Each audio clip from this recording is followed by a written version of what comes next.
Ayan. Magandang umaga po sa bawat isa. Sige po, resto na po tayo sa mga golden seat.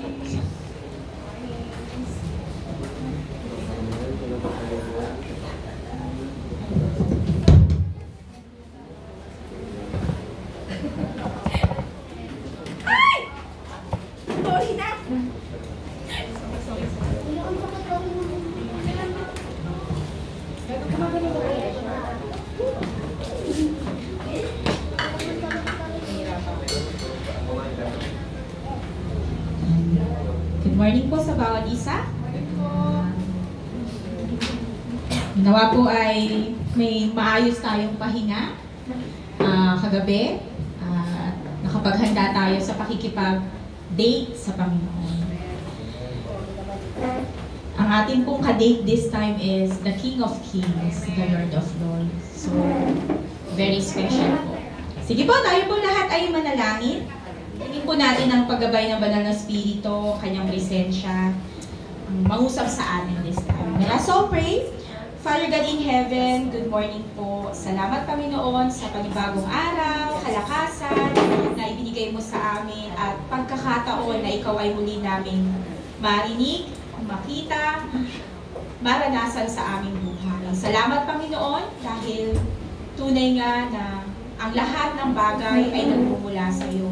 Salamat po sa buhay na ito na ipinagkatiwala mo sa amin. May we use our life to spend for you, with you, at para po sa ministry at sa kalooban mo. Salamat Panginoon. Fill us with your Holy Spirit. Samahan mo kami Panginoon.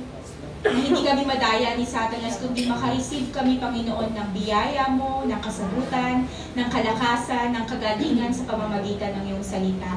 Lahat po ng tatayo sa harapan na ito ay balutin mo Panginoon ng iyong kapangyarihan, balutin mo Panginoon ng iyong banal na espiritu at tunay na pakalinisin mo. Hindi kami ang makita, kundi ikaw lamang ang mabigyan ng karangan. Salamat Panginoon dahil your strength is more than enough to our life. We entrust to you everything mula sa umpisa hanggang sa matapos ang aming Sunday worship. Natatanggap kami Panginoon ng kasagutan at kalakasan. Ito po ang aming dalangin sa pangalan ni Jesus. Amen. Amen. So this month po, the theme is focus on God's strength.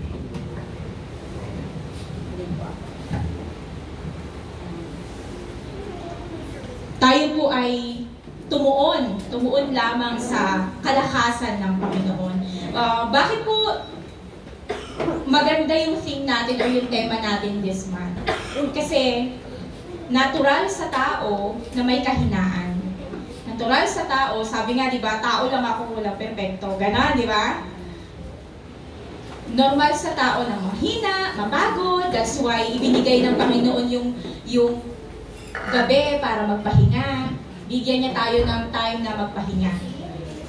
Kasi likas sa tao na mapagod, na mapuyat, di ba? Pero bulay-bulayan po natin. This morning po, makipagbukas po kayo sa akin sa Genesis chapter 12, verses 1 to 4. Basahin po natin. The Lord has said to Abram, go from your country, your people, and your father's household to the land I will show you. I will make you into a great nation. I will bless you.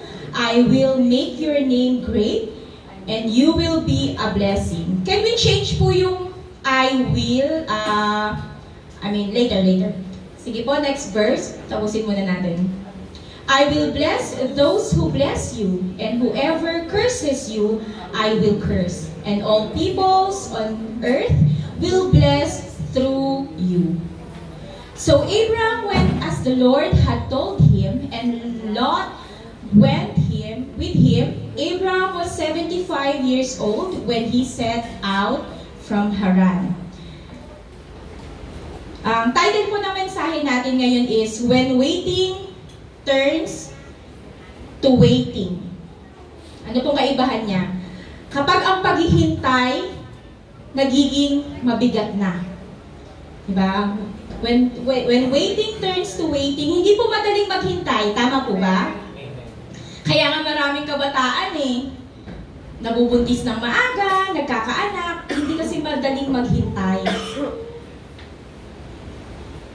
Pero, when we wait, pag sinabi ng Panginoon na pag naghintay ka, there's something or in the end, may treasure. Yun yung gusto ng Panginoon. Hindi lang yan, anak. This time, maghintay ka muna. Hindi pa yan yung time schedule for you. Pero, likas or sa atin, kapag we don't focus on the Lord, nararatel tayo, nagko-complain tayo, maraming mga bagay. So, let's check yung life po ni Abraham. Bakit siya nga naman tinawag na father of faith? Sino ba si Abraham? Siguro malakas siya, siguro talagang nagtiwala siya sa Panginoon. Pero let's check po yung buhay ni Abraham. For introduction po, yan. What takes Abraham, introduction po, when God called Abraham, he was 75 years old. So 75 na po siya, magmamath po muna tayo. Mahina po ako sa math, huwag po kayo mag-alala, walang fraction. Ayan. When God called Abraham, he was 75 years old. Ayan. God called him from Ur to God's promised land. So, tinawag siya ng Panginoon. Nandun po yun sa verse na binasa natin.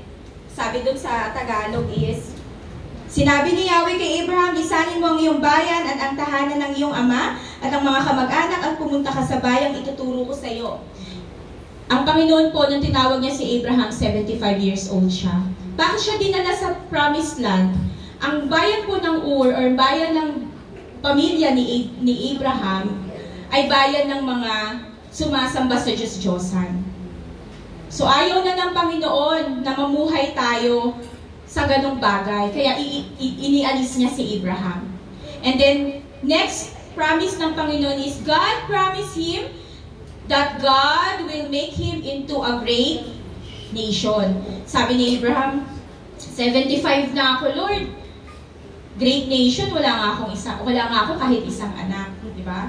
So, dun makikita natin na ang answer ng Panginoon is wait. So, we have 3 answers po, right? Yes, no, and wait. Pero sometimes, we deny it. Ayaw mo nung answer ng Panginoon. Sinabi na ni Lord, no. Di Lord, ganito, ganyan. Diba? Marami tayong excuses. And then, God gave the blessings to him. Sabi niya, whoever bless you, I will bless. Whoever curses you, I will curse. So, bilang mga Kristiyano po or anak ng Panginoon, it's our accountability if we will be blessing to others or if we will be cursed to others. Siyempre, kung ang buhay mo ay hindi ka bless, ka-curse, i-curse ka talaga ng iba, yun yung promise ng Panginoon. Whoever curses you will be cursed. I will curse. Diba? So we have the authority to be blessings to others. Are we becoming blessings sa pamilya natin, sa school natin, sa mga friends natin, or nauuna tayo sa tara, cutting tayo. Ayan, see. And then, for point number 1 po, so ayun na po yung answer ng Panginoon. What takes Abraham became the father of faith? Abraham po faces, katulad natin, marami tayong kinakaharap sa buhay. Same thing sa mga tao sa Biblia. Mas mahirap pa nga yung mga hinarap nila Pero napagtagumpayan nila yon. Abraham was 66 years old when Hagar bore him Ishmael. So, ano po siya? 75 to 86. So, ilan po yun? So, nung 11. Nung naglihi si parang 10 years. So, ganun yung waiting. No, Lord, 10 years? So, ilang taon na si Sister Mika? So, 10 years pa ba, Lord? Bago ko sungamit, gano'n, no? Hindi pa pala pinanganak, no? Ayan, di ba? Si Abraham, gano'n din siya. But, parte yun ng proseso ng Panginoon. He also faced failures. So, in our lives, we have so many failures. Kahit ako, ang dami kong failures sa bawat aspeto ng buhay natin. Same thing with Abraham. He also doubted God. Ano po yung unang promise ng Panginoon?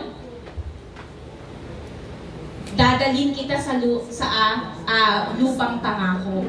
But he left the promised land when he encountered tagtuyot, taggutom. Umalis siya sa promised land. So, pagka tayo po hindi nag-focus sa Panginoon, hindi nag-focus sa ibang hindi nag-focus sa lakas at kapangyarihan ng Panginoon, tendency, gagawa tayo ng paraan. Kasi, nangangailangan ka. So, tendency, hindi mo na maririnig kung ano ba yung pinangako, or hindi mo na maaalala ano ba yung pinangako ng Panginoon. Tendency niyan, ikaw na yung gumawa ng paraan. Hindi na galing sa Panginoon yung sagot. So, ganun yung nangyari. Bumigat na yung paghihintay, yung waiting time ni Abraham, it's waiting na, as in, bumibigat na siya. So, hindi lang ako yung mabigat. Bumibigat na siya. And then, second, he lied to Pharaoh that Sarai, or Sarah, was his wife. Pagpunta nila doon sa Egypt, sabihin mo, hindi kita asawa kasi pag sinabi mong asawa kita, papatayin nila ako. So, nasa na yung faith doon, di ba? But Abraham is like us. When we don't focus on the Lord, we focus sa problem. When we don't focus on the Lord, we focus sa situation na meron tayo. And tendency, we solve it by the flesh, not by the faith. And then, he slept with Hagar. Sino ba yung sabi dun sa number 2? Dun sa pangalawa, yun, he lied to Pharaoh. And then sa pangatlo, he slept with Hagar. So, nagkaanak siya kay Hagar. Sino po yun? Si Ishmael. And because of that small doubt niya sa Panginoon, up until now, yung mga lahi ni Ishmael nagkukos ng problem, ng conflict. Those are Muslims this time. Yung mga Arabs. Diba? Because of that unbelief, up until now, nagsasuffer. Sino pa? Because of unbelief of Adam and Eve. Diba? Up until now, tayo, namana natin. Diba? It is really important to focus on the Lord, not with I, myself. Yung ako. Hindi na ako, Lord, ikaw na. Pero sa pananaw ni Eva at Adan, ni Adan, masarap maging parang Diyos. Kakainin ko yung apple. Apple talaga na. Yung Fuji apple, kakainin ko. Kakainin ko yung bunga na yon, bunga ng kaalaman patungkol sa mabuti at masama. Kasi masarap maging parang Diyos. Saan na siya na-focus? Hindi niya na na-focus yung covenant nila ng Panginoon. Nag-focus na siya sa gusto niya. Sa magiging maganda para sa kanila. And same thing po kay Adam and Sarah. Pero after that, pag hindi tayo nag-focus sa Panginoon, yung bawat desisyon natin, ang kapalit nun ay worries, pag-aalala, hindi ka peaceful, hindi ka makatulog sa gabi. Akala ko ba answer yan ni Lord? Bakit di ka makatulog? Answer siya ni Lord. Pogi ito eh. Gwapo to. Pogi ito pala, no? Ayan. But through this, God shows His grace to Abraham. God remained faithful to him with all His promises until Abraham learned to focus on the Lord and wait patiently. Ang Panginoon, mapasensyoso siya. Kadalasan lang sa atin, mga tao, pag nagdasal tayo, gusto natin agad-agad, instant. Lord, gusto ko manalo sa loto. Pag nanalo ako sa loto, Lord, magiging faithful ako sa tithes. Di ba? Yung mga ganong prayer. Lord, gusto ko ganito. Pero pag nung sinagot na ng Panginoon, wala na. Pag nagtrabaho po ako, ibibigay ko sa'yo lahat. Ibibigay ko sa'yo lahat ng absent sa church. Lahat pala ng absent, no? May ano. Yan. Number 2 po. Not focusing on God leads to distraction. Let us always po trust the process ng Panginoon. Anak, hindi instant. Ang hinintay mo, worth it yan. Pag sinabi ng Panginoon na maghintay ka. Pero pag nag-pray tayo, Lord, nawa po yung kalooban niyo yung masunod, hindi na po ako maghahanap ng boyfriend or na magiging boyfriend or magiging girlfriend. Yung kalooban niyo po yung susundin ko, kung ano po yung kalooban niyo. Ibigay niyo po yung lalaki na or babae na mahal ka. Ganyan. Pagdating sa dulo, eto po pala yung picture. May picture pala. Meron ako. Diba? Hindi mo pa diniretso sa Panginoon. Ito po pala yung picture, Lord. Ito na lang. Sige na, siya na lang. Diba? Pero, pag in-answer ni Lord, naging kayo nga. For inspiration po, Lord. For inspiration. Kaya gusto ko po mag-boyfriend or mag-girlfriend. For inspiration po. And mag-e-exam na. Nagtampuhan kayo, napuyat ka, hindi ka umabot sa exam.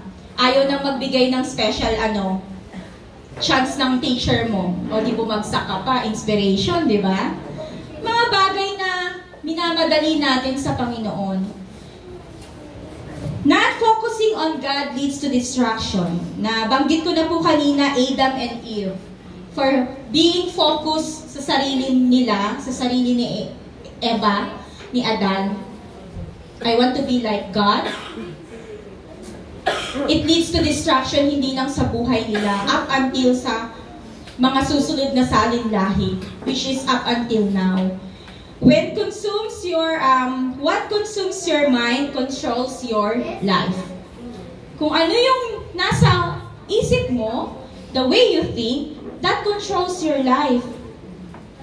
Si Sarah, nag-worry siya sa Panginoon. Nag-worry siya, matanda na ako, hindi na ako mangkakaanak. 90 years old na si Sarah that time nung binigay ng Panginoon si Isaac. Can you imagine that? And 100 years old na si Abraham. So, from 75 years old to 100 nung nagkaroon ng Isaac. We tend to solve our own problems like how Sarah offered Hagar to Abraham. Kasi tinignan niya yun gamit ng physical na mata. Tinignan niya yung hindi ako magkakaanak, baog na ako, yung mga ganon. Si Sarah ay si Hagar na lang, kapalit ko, baka yun pala yung answer ng Panginoon. Pero hindi nila nakita na ang Panginoon, iba gumawa, iba kumilos. Amin po ba? God works and moves in mysterious ways na hindi na marururok ng ating mga kaisipan. And when we focus on the other things, the more distracted we will be from the proper path. Pag may driver po na nagda-drive, saan po siya nakafocus? Sa likod ba? Or pag nagda-drive, naiiwan ba yung mata sa kanan habang nagda-drive? Meron po mga ganon. Nagda-drive, naiiwan na yung mata. Nakikichismis pala dun sa ano nangyari. May aksidente, di ba? It leads them to accidents. So, ganun din po tayo. Pag nag-drive tayo, sa straight lang, sa harapan. We might check the back, we might check the, both side, pero hindi tayo magfo-focus doon. Sa atin po, magiging distracted tayo kapag tumingin tayo sa ibang bagay instead of sa Panginoon. So, nawa po this month, pagbulay-bulayan natin na, Lord, I know maraming mga bagay akong tinitignan, maraming mga bagay na inuuna ko, but step by step, Lord, teach me to just depend on you. And teach me to confess that, Lord, you are more than enough for me. Yun yung confession, or yun yung naging ni Abraham that time. That's why Abraham sacrificed his son. Because na-confess niya na yun sa buhay niya, na, Lord, you're more than enough. I know you will answer. When we focus on other things, the more distracted we will be from the proper path. Minsan nangyayari po ito sa church. Bakit siya yung magpipreach? Bakit siya yung nasa harap? Mas magaling ako dyan. Yun yung iniisip natin. Tapos naghahanap tayo ng maling pronunciation, wrong grammar. Hanggang natapos na yung message, in the end, wala kang grace na nakuha. Why? We focus sa tao na ginamit ng Panginoon. Hindi tayo nag-focus dun sa gumagamit sa Kanya. Kaya in the end, sinong talo? Sinong lugi? Ikaw, ako. In the end, wala akong na-take out, wala akong na-take home. Doon po natin gamitin yung Sharon. Balutin mo ako. Dapat pag uwi natin, marami tayong take home. Bakit yan? Mas magaling ako dyan. Iko-correct ko yan pag nag-preach ako. Diba? Tinablakan niya yung sinabi ng isa. Marami pong ganon. Bakit itong tao na to? Alam ko yung baho nito pero bakit siya? Nakalimutan na natin sino yung gumagamit sa kanya. Let's not receive grace dun sa tao. Let's receive grace from the Lord. That's why you're there to pray. Sino man yung nandito sa harap na, Lord, hindi siya yung makita ko.